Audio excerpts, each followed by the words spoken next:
বুখারীর বর্ণনা ৮০ বছর বয়সে কুঠার দিয়ে লজ্জাস্থানের সামনের চামড়াটা কেটে নিজ হাতে নিজের সুন্নাতে খাতনা সেরেছেন। এমনি এমনি আল্লাহর প্রিয় হন নাই।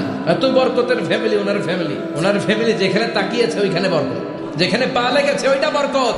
যেই মাটিতে হাত দিয়েছে মাটিটারে সোনা বানিয়ে দিয়েছে কে? প্রতিদিন ১২০টা রহমত নাজিল হয় এই কাবা ঘরকে কেন্দ্র করে।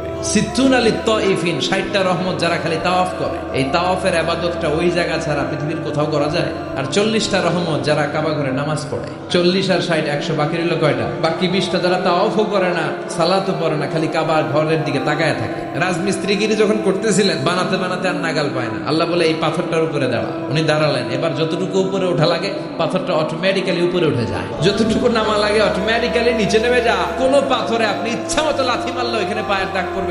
সাইয়েদনা ইব্রাহিম ওখানে দাঁড়ানোর সাথে সাথে উনার ফুটপ্রিন্ট পাথরের মধ্যে লেগে যায়। কাবা ঘরের পাশে গোটা বিশ্বের মানুষের কাছে চিরম্লান করার জন্য, চিরস্মরণীয় করে রাখার জন্য কাবা ঘরের পাশে আল্লাহ এই পাথরটার স্থান দিয়েছেন।